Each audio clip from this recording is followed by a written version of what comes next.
Good morning, folks. Welcome to another beautiful day out here in West Vancouver. The rain seems to have stopped for a bit, but it's still misty and cold. It's actually, oh man, it's actually perfect weather. I really enjoy it. We are going out a little bit later for a coffee with a friend in town, so I'll get some footage from there, but I thought I'll just do a quick video. So me and Belinda spent the whole of yesterday working out our budget for 2023. My gosh, 2020, I wish. Anyway, working out our budget for 2023, and it's like, just our normal living expenses, rent, utilities, food. Look, we worked on a kind of a generous-ish budget. There's a few immigration costs involved. We have like $150 a week for eating out and going to restaurants. We have $100 a week. We actually worked it out as a weekly budget over 52 weeks for 2023. So, it's not a tight budget. It's like we've left some space for us to do a few things. But the scary bit is we only drop about $20,000 short based on our current salaries for 2023. So 21,000 something that we are dropping short. So obviously we're going to have to work on that budget. But sometimes it's also not just about tightening the budget. It's also about finding ways to earn more money, I guess. So it's going to be an interesting year, but it's all doable. I mean, a couple of things. Obviously we've based our salaries on what they are at the moment. I mean, we are all going to get increases. There's bonuses. There's some tax returns, and there's a few other things that's going to come and play. So I think it's a fairly decent budget. But like I said, we are going to have to monitor it very, very, very closely, because at the end of the day, we're either going to have to cut back, or we are going to have to find ways to earn some more money. And hopefully when we get our PR, Angelique can go find a job, and then there's a big drain on our budget taken care of. She can buy her own, everything she wants. Anyway. So yeah, it's actually quite interesting when you go through it, when you look at utilities and things. Like, for instance, for some reason, this house, our gas bill has been like ridiculous. Last month, our gas bill was over $400. And I'm not sure why, because in the other house, which was a lot bigger, our gas bill wasn't nearly as much. So I need to quickly figure out what's going on here. Well, I know that natural gas prices have gone up, I guess, but the reality is that shouldn't be that much. So either we've got the house is not nice and tight, and it's leaking a lot of cold air, so the furnace needs to run all the time, or something's wrong. I need to go and figure it out, and I'll need to speak to the landlord to have it checked, because $450 or $430 gas bill a month is just absolutely ridiculous. I mean, we used to kind of more in the region of about $150, $200 in winter. And the other house was bigger. So yeah, that's one big concern. Then for food, we budgeted about for groceries in general. So food, toiletries, all of those things. We budgeted about $450 a week, which is, for a family of four, I think a little bit excessive. It should be more than enough. I mean, we should actually come in a lot less. Although there was a study, there's this organization that every year works out roughly how much a family of four will spend in the next year. And last year they estimated that to live comfortably, a family of four will spend around $1,500 and $1,457 a month on groceries. And everybody thought they were crazy, because it was a huge jump from the previous year. And then, as it turned out, at the end of the year they did the calculation, and this year people spent on average, the family of four spent on average $1,527 a month. So they are expecting that next year people will be spending around $1,600 a month on groceries alone. That's for a family of four. Now, we are a family of four, obviously, but one of us, Connor, is like, I mean, good God, the kid eats like a platoon of army guys. He's like, it's crazy. He eats a lot, and he consumes a lot. So we budgeted $450 a week, which comes to just under $2,000 a month just for food and groceries.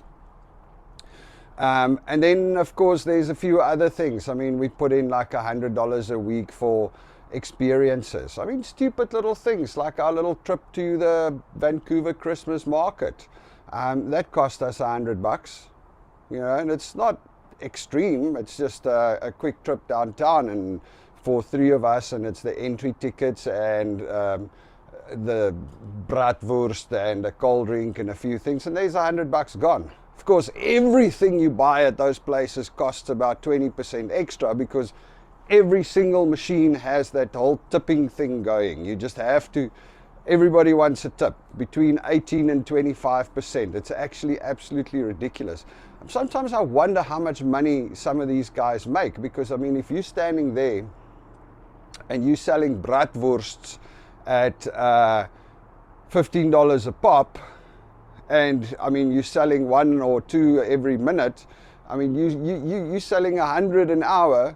That's like $150 in tips in an hour, even at 10%. Wow, yeah.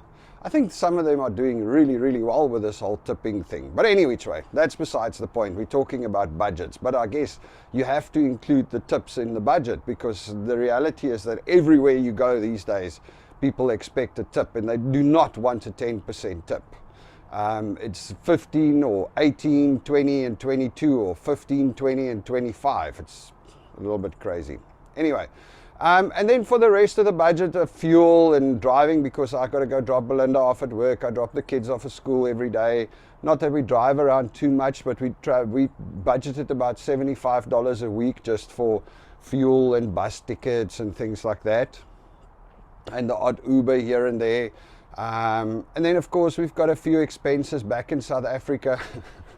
But it's actually quite funny. Well, it's actually not, but really it is. When you think about it, we were sitting there, and we look at our expenses back in South Africa, and we need to pay like, I think it's about in the region of about 12,000 Rand or 13,000 Rand a month for life insurance policies and a few things back that we still have to pay for back in South Africa. So we convert dollars to that, and I'm sitting here and I'm saying, I mean, it looks a lot on paper. It's like 13,000 Rand. And then I'm like, oh, okay, cool. It's like $900. It's not huge. So, yeah, it's actually quite different when you think about it that way. It looks like a lot of money in rands, but it really isn't a lot of money in dollars. Anyway, what else was there? Yeah, so I mean, we've got our budget going. It's not, obviously rent is the biggest part of the budget. $4,000 a month is what we pay rent over here, which is huge. I mean, it's like, it's a significant chunk of the budget. And there's no other properties around here for much cheaper than that in any case. So it is what it is. But definitely we're going to look into some of the rebates, some of the tax deferring options. Because one thing that the government in Canada does is obviously there's a pension plan, and you've got the Canada pension plan and everything that pays out people when they get older, or that's supposed to look after people when they're retired. For us, that's 13 years, maybe 18 if I work till 70.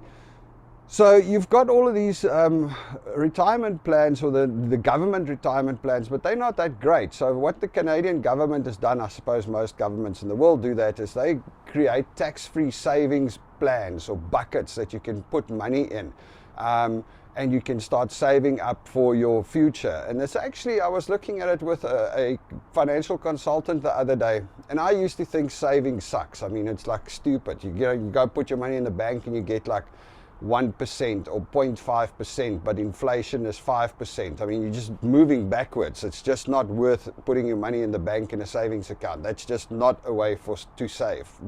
I'm not a financial consultant, but I'm just saying in my opinion.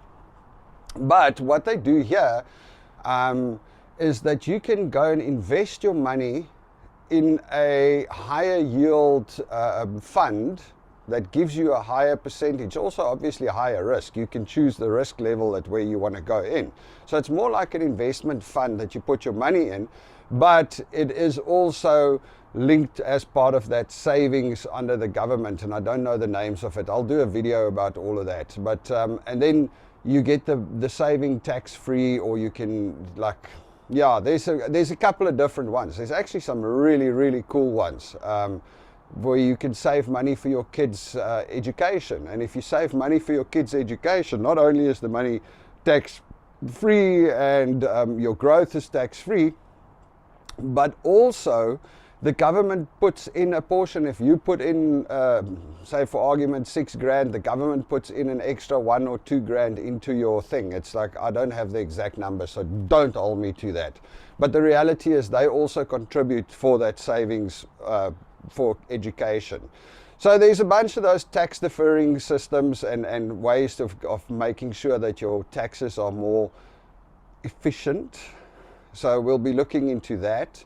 Obviously there's a few things. I mean, we've always been entrepreneurs, so we have a couple of side businesses that I'll try and push and see if we can make a few more bucks out of there. Unfortunately, I don't think this YouTube channel is going to make a big difference. It's I mean, yes, YouTube runs ads on the channel, and yes, they give me a little cut on it, but yeah, that's not significant at all.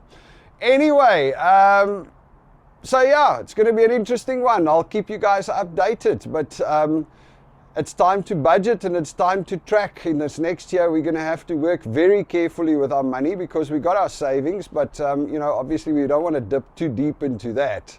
We still want to buy a property. We still want to, there's still quite a few things that needs to be done. And then of course I see every big guy, CEO out there saying that there's going to be a depression and things are going to get more expensive and blah, blah, blah. So, you know, need to play it safe. All right, folks, you all must have a good one. I'll speak to you again soon. Cheers.